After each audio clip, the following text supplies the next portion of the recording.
thought we did some good things today. Not about moral victories, but thought we competed defensively. We held them to 8 points there in the third quarter. Held them to 60 points, which that's a really good offensive team over there. And I thought we competed. A glaring stat is we played the big lineup a lot and still got out rebounded 20. That's a big stat. And, we still ourselves, we had 17 offensive rebounds, if I'm not mistaken, but we got a bunch of really good looks, y'all. We couldn't make a shot. And, I thought they did a good job of taking away Charlie. And, when that happens, we've got to work a little harder. And at the same time, some other people have to step up. And, we didn't make any shots today. And we got plenty of good looks. I thought again, we competed really hard on the defensive end. I see us making some small improvements down there, but it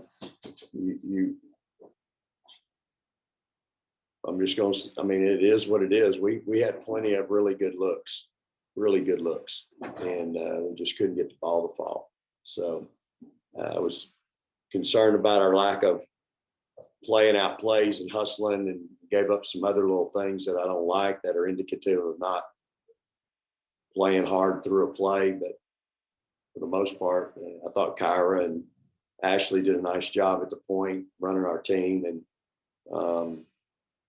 I thought we started out the game a little timid. I thought our guards were timid coming out of the chute. And then we had some foul trouble today that we had to navigate as well. And as I told the kids, playing hard, fouling isn't playing hard. We've got to be better. But again, I thought we competed all the way through the ball game, and we got to find a way to score the ball. And again, I think when they take away, when somebody takes away your number one option, we got to do some other things a little bit better. And at the same time, everybody's got to continue to work hard and do the things necessary to be good offensively. Go ahead, Danny. Vic, I know you still need to look at the film, but do you feel, like you said, that the shots just weren't falling, or do you feel like this was just a bad offensive performance by this team? Without looking at the film, Danny, we had plenty of shots in the lane, a lot of shots in the lane. And, I thought the first half we settled and took some jumpers that I didn't like. I just thought we were real timid at the guard spot. But again, that's what, I thought they were giving us. I thought they were really focused on Charlie. They were denying her in the hole. They were denying her at the 3-point line. They were really limiting her touches, and then they were there on the catch a lot. And so, we come out of a timeout, drew up a play. They doubled her. She feeds Lauren, and on a backside layup, we just missed the layup. Lauren, it's not just that one play. We missed a bunch of little bunnies in my mind. So I thought Lauren competed extremely hard for us tonight. And again, I thought Kyra was really special both ends. I thought she created some. We forced 20 turnovers. That's pretty good, and we didn't press. But I thought we had plenty of really good looks, Danny. And how do you make sure that this does not turn into a season-defining loss? Oh, well, we've had worse games, Danny. My issues right now is I'm stuck in Waco, and I don't want to be stuck here the next 2 days and have to go straight to TCU. And that was my fear when I left Austin. We all knew the storm was coming. And so I don't want it to loop into that. And it may very well. We may be stuck here tomorrow and get up Tuesday morning and head to Fort Worth, and that would be a shame because that game's really important on Wednesday. And we've got to regroup and get focused and and get ready to go play a really good TCU team. I think that's playing really well right now. So you all aren't coming back tonight. You're staying in Waco.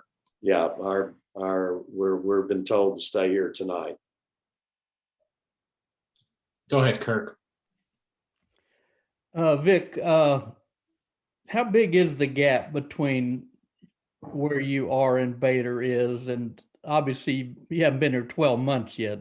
I get all that, but the gap is one of the reasons you're coaching here and Karen's not anymore. So how do you see the disparity between the two programs right now and what you're trying to build? Yeah, I mean, it is, I don't know what the definition or the answer to that is. I mean, they're obviously, as I told the team, and this is from experience, championship teams play harder, defend tougher, and execute better. And if you want to beat a team like that, you got to play harder, execute better, and defend tougher. That's it. It isn't a real big equation. Now, certainly we've got some skill set issues that we're addressing, and we've addressed with our recruiting class. But that's a team over there that's got first team all conference players. They're well coached, and at the same time, I'm encouraged by how hard we played defensively, Kirk, and some of the things we did defensively against them. We got to make more shots. If you make more shots, might get a little tighter on the other end, and their shots might not fall. But we got out rebounded 20, and that's a big number. But that number, don't get too carried away with that number, because when you shoot 24%, there's a bunch of rebounds coming off. And so, that's going to happen.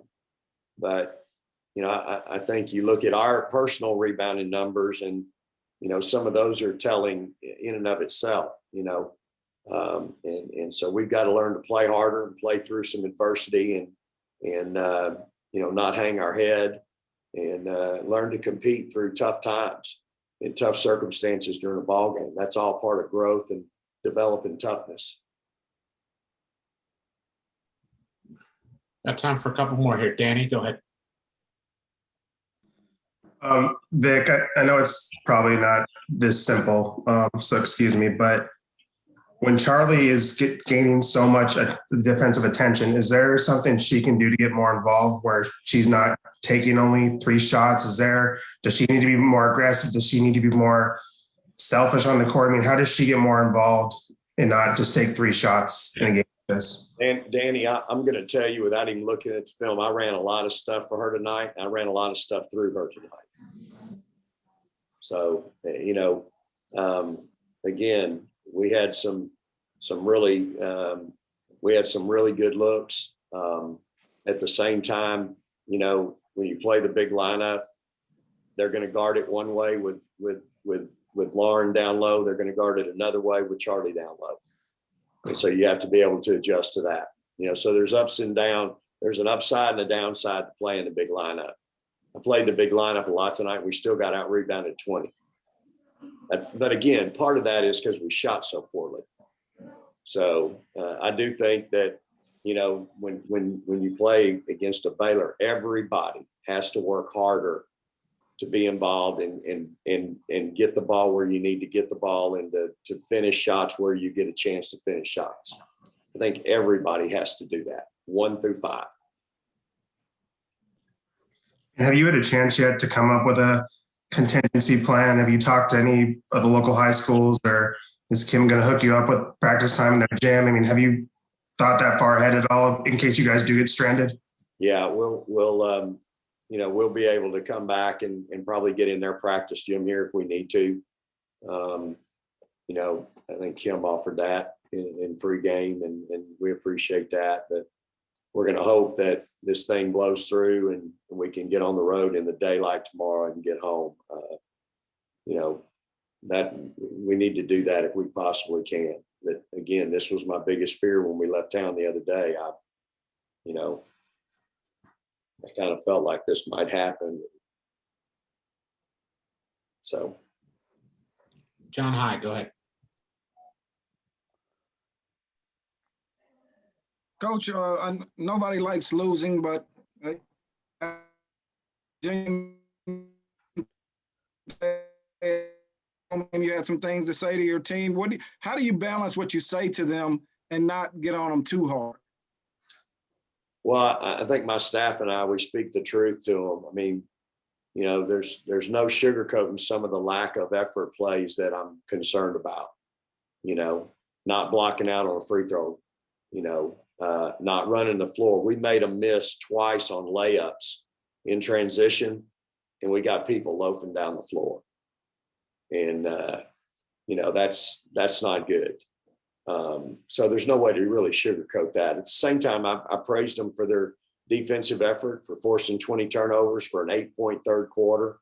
You know, I praised our 3 kids that had 8 and 5 rebounds. I mean, you know, but, you know, I don't have to tell Celeste and Joe, you know, what their shooting percentage was tonight. They're smart enough to figure that out. Kyra, you throw her in there too. You know, those kids, they ain't trying to miss. And I thought we got them some really good looks, especially in the second half. So, you know, we'll show the film and go back. And again, the most important game is Wednesday. And, you know, but you have to learn from your mistakes. And again, you have to be a competitor. You know, you can't hang your head. You can't check out mentally in a game. You have to play both ends of the floor. You know, it's not football. You don't get to come out and not have to play defense. You know, you got to play both ends of the floor. And, you know, it's no different, guys, today than it was last week. We still fight that. We still fight the intensity piece and the focus piece. But again, we're getting better. I see us getting better. And, but, you know, I wrote on the top of my scout today, faith, perseverance, fight, and one more.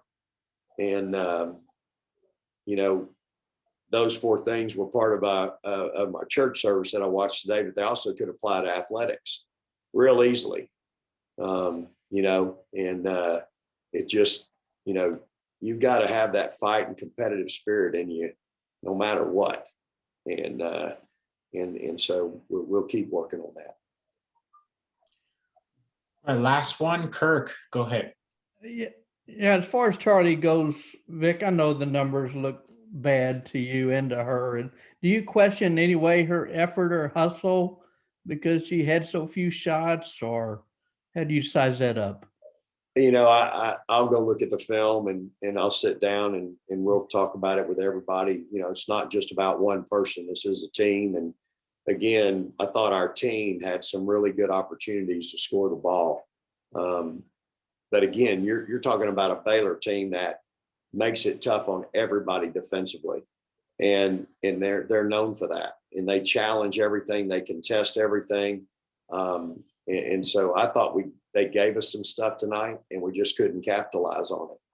And again, I'm sure that was probably their plan. And, but you know, it's just part of the growing process, I think, for this team. And it ain't gonna be the last time we see, you know, somebody do something like that.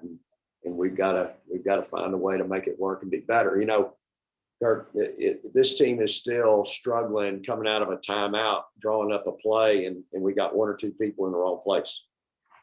And not drawing one up, I'm talking about one that's in our playbook. Mm-hmm. Right. I mean, that's what we're dealing with.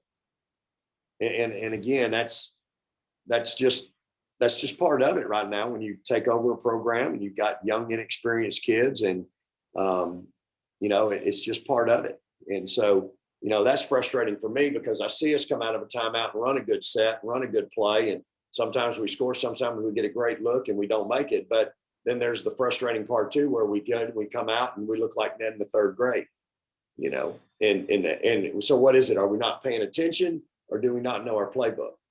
And, you know, it's February, you know, and that's frustrating for me as a coach, I got to tell you. So, you know, we'll continue to work with them make sure everybody knows, you know, we got some kids playing two different positions. And so I do have an understanding and a patience with those kids. And so got to do better coaching and teaching and making sure, you know, those kids know what we're doing and how we're trying to do it. You know, and again, that falls on me for sure.